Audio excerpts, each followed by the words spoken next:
This meeting is being recorded. Thank you. So today is Saturday, October 13th, 2018, and we are still in the seekers section, at least the next 11 minutes.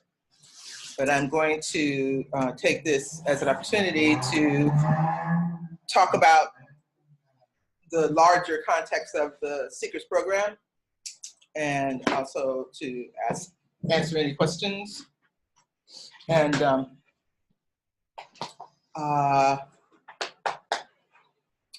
first off, like I said, we have a new student, but she can't be here today because of other commitments. And so she was either going to join us online or she was going to wait and just watch the video. And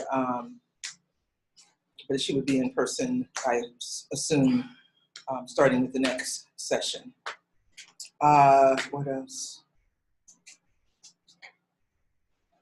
This being our first year, because we started with the end of last year with Story, Dreams, and Trance, or whatever I called it. I think that's what I called it. I think so. That's what I did, Story, Dreams, Trance.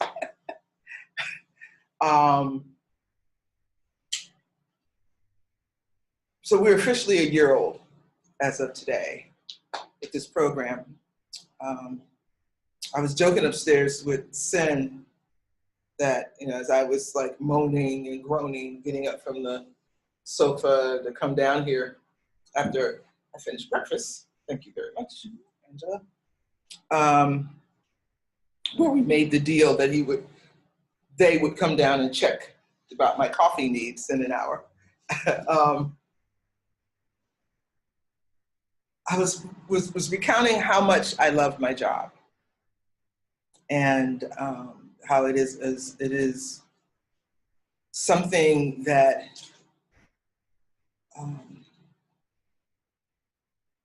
that nurtures me and teaches me in ways that are not so easy to explain. But more or less that I was laughing and said, I love my job because I'm in total pain and agony, and I'm getting up to go do my job because I love my job. And that's a wonderful feeling, to be able to do something that you love.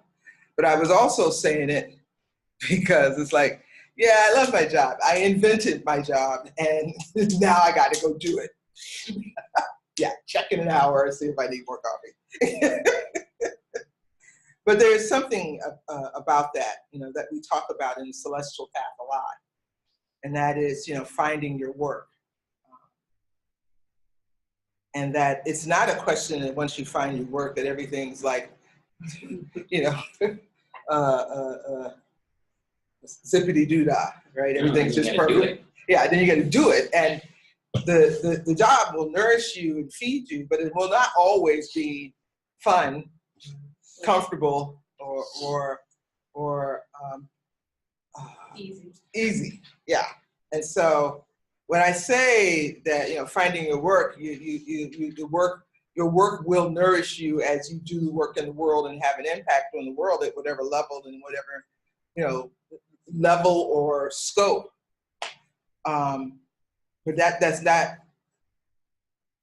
But it'll be a positive for you and for the world. But it's not because you will always feel positive, or that the world would always accept what it is you want to do. And I also say, I talk about in Celestial Program, especially in the order, about the students of this school being beacons of hope in the world. And then I had to explain, I didn't mean that you'll be hopeful. I just mean that the fact that you're doing your work in the world will act as a beacon of hope. You doing that work. It's not about you.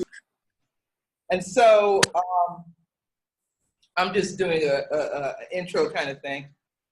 So that it is very important in understanding that finding your work and getting to do it it is a blessing. It is a wonderful process, and it will nourish and teach you, but it will not be necessarily a cakewalk.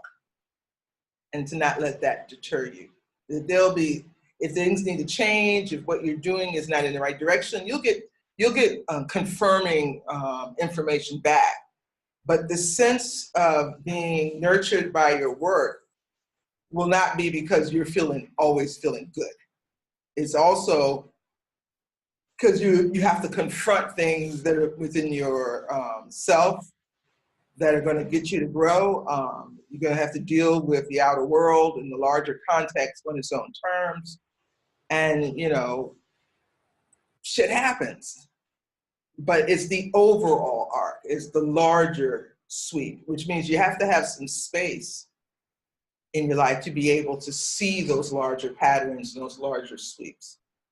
And that is why you have to take time for yourself. And it's why you have to spare, your care can't just be in the outward direction. And it's why you have to actually do the nurturing activities, even though it may seem like a lot. You may have to do it, and getting away from places. It's like you have to do those things so that you can get some space to see the overall arcing thing. If it's all drudge and pain, then you'd be able to see that from that space and go, you know what? I'm not getting nurtured at all. And that's when you need to make some changes. But if it's like, yeah, I'm learning a lot. I'm going to use what I know and my abilities in such a way as to bring about things. And I'm learning things about myself, and I'm learning how to touch people's lives, and I'm growing as a result. And then, those hard patches will be just that, a hard patch, a hard couple of years. But this too shall pass. And another thing will take its place. Yeah. But the thing is being able to distinguish between something that is just difficult for a while and those things that are telling you you're in the wrong path is something that takes space. You have to have space to be able to see that, to see those larger patterns. And sometimes you need to have someone else to talk to about it. So I just want to encourage you to understand that process. And so when I step back, today it was a rough day, but I have a chronic physical illness, so it's going to always be there. My youngest brother, who's moved back home last year, he keeps asking me every night. He calls me every night and says, "Are you okay?" And I go, and it's like I know what he's asking, right? It's like I'm fine. Everything's okay. It's what it is. Right, this is a chronic illness. It's always going to be here. That's what it is, and so he wants to hear that everything has resolved and that I'm no longer in pain. And he's not even conscious that's what he's asking, right? But it's just like, are you okay? I hear him. I hear his heart. And it's sort of like being able to understand the larger arc and then the smaller arcs. And being able to step back, it's like, and I've been trying to have that conversation with him. I said, you need to look at the larger arc of my life. Right? I'm exactly where I've always wanted to be. I'm doing the work that I always dreamed that I'd be doing, the work I planned to do. I remember telling the order about how, I had sat down and, you're supposed to do this exercise of your ideal day, and years and years I kept going back, what would be my ideal day? I have that almost completely every single goddamn day. And to me, the color everything, like the fact that I'm ill, is a disservice to me in the arc of my life. And being able to say, brother dear, I am doing the work that is mine. And that gives me so much. Don't let my pain be the only thing you see. And so Sometimes we have to remember that. Because if we don't have that larger arc, then that everyday stuff is just interminable. We are living through desperate times, things that many of us have been prophesying for decades that was coming. This is not the time to cease to be living with joy. Yeah, we need to hold on to the beauty and the joy and the sweetness of life. It is possible to thrive, to grow, and to learn, even at times like these. So, remember that. Okay? And